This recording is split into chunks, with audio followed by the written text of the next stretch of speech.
que con este gran excedente económico interno generado, este dinero se fugue y solo sirva para fuga de divisas o incluso, como hacen las grandes transnacionales, le piden al gobierno que los bolívares pasen a dólares para sacarlo a sus casas matrices en el exterior. Incluso a eso le llaman deuda, que no es correcto el término de deuda. Es simplemente cambiar bolívares por dólares para poder remitirlo a sus casas matrices. La reforma tributaria lo que pretende justamente es cómo me reapropio de una parte de la nueva riqueza generada en el país durante esta década ganada.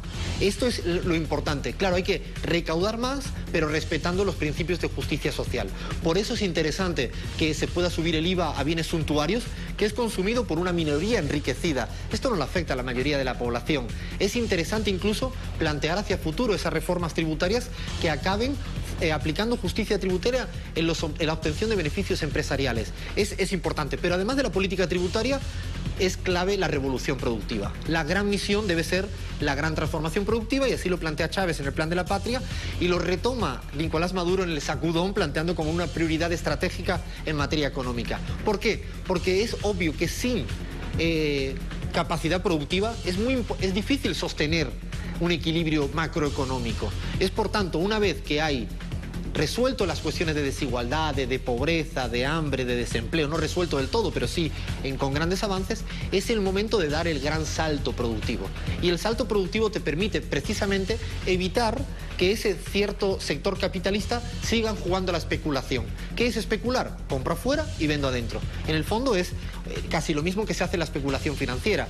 Uno compra un BlackBerry fuera, lo agarra adentro y lo vende adentro al precio que quiera. Lo que se incentiva con la revolución productiva es justamente intentar generar valor agregado dentro del país.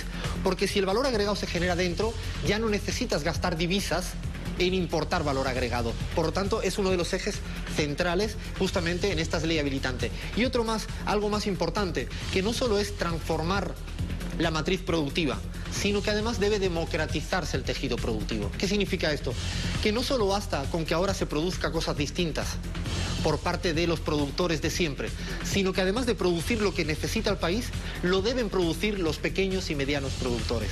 Y de ahí la importancia del nuevo sujeto económico, las comunas, justamente para democratizar la estructura productiva.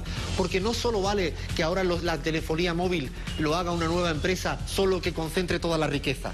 Es importante que los pequeños, medianos productores, todas las comunas, esa nueva estructura, cambie el metabolismo de la economía venezolana, supere justamente el estadio capitalista para ir transitando a eso que en Venezuela se denomina el socialismo bolivariano del siglo XXI.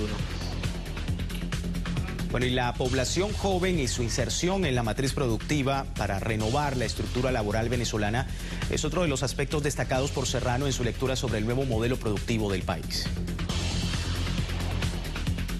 Es que una de las cosas más interesantes de la economía venezolana es que, a pesar de que tiene momentos de cierta contracción de la economía, con una cierta caída de su PIB, esto no se traduce en desempleo.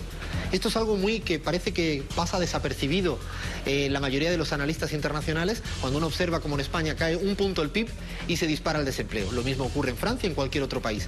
En cambio, en Venezuela puede caer un poco el PIB porque hay una contracción de la economía mundial y por ciertos desequilibrios internos, y esto no se traduce a desempleo.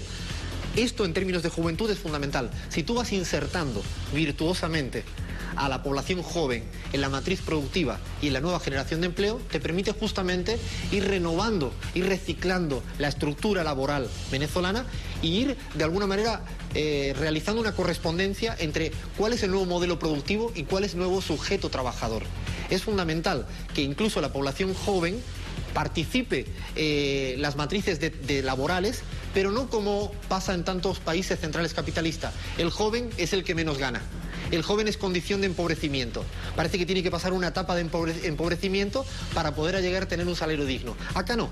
Acá la juventud intenta entrar en las matrices de laborales y las matrices productivas, por lo menos a partir de un nuevo marco legal, justamente para que el trabajador joven sea parte de la sostenibilidad de un aparato productivo distinto que se requiere en la economía venezolana de aquí a los próximos años.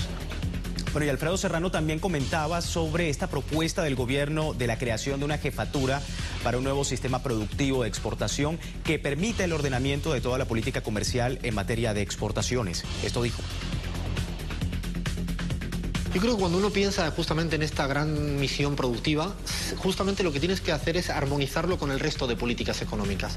No vale de nada tener una gran ley productiva y en cambio tener malas leyes comerciales, en exportación o en importación, o malas leyes tributarias, o malas leyes financieras. Y justamente este salto a ordenar toda la política comercial en materia de importaciones primero que se hizo y en materia de exportaciones ahora, es justamente plantear una estructura en materia de herramientas que estén todas concatenadas, que sean todas mucho más virtuosamente interdependientes. Tú tienes que pensar, además, que hoy en día ya no se produce de la misma manera que antes.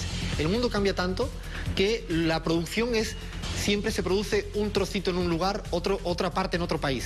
Por eso es importante que Venezuela piense en serio cómo exportar, pero no produciendo a lo mejor un bien final, sino a lo mejor es mucho más interesante en términos regionales, dentro de UNASUR, dentro del ALBA, dentro de Mercosur, cuál es la matriz productiva regional y cuál es la mejor manera para que Venezuela se inserte en esa matriz productiva regional y permita exportar valor agregado y no seguir importando valor agregado. No se trata de importar todo y ensamblar en la cadena final en Venezuela, porque al final importas todo el valor agregado y el producto final, en el fondo, es una gran demanda de divisas. Justamente cambiar la forma de exportar es pensar en que debes de intentar vender hacia afuera en aquella parte de la cadena de valor que verdaderamente te genera empleo, te genera un empleo sostenible y además te hace perpetuarte en el futuro en un modelo productivo verdaderamente sostenible.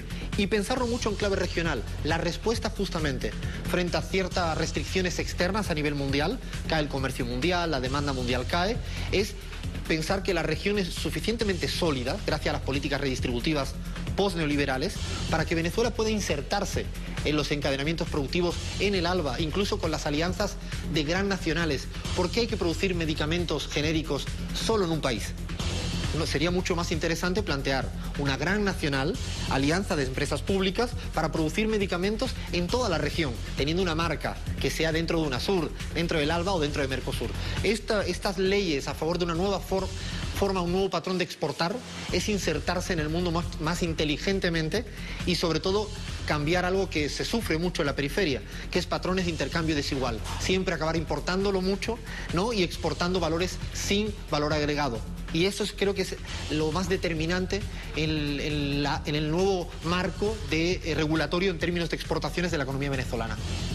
Alfredo Serrano Mancilla, doctor en Economía, y su lectura sobre la situación económica en Venezuela en el año 2014, también las perspectivas para el año 2015. Vamos a la pausa en Impacto Económico y al regreso, en nuestra última parte, hablamos del presupuesto del Estado para 2015 enfocado en los 5 grandes objetivos históricos del Plan de la Patria. Ya regresamos. Todos son 5 minutos, hijo. Ha quedado perfectamente claro ante el país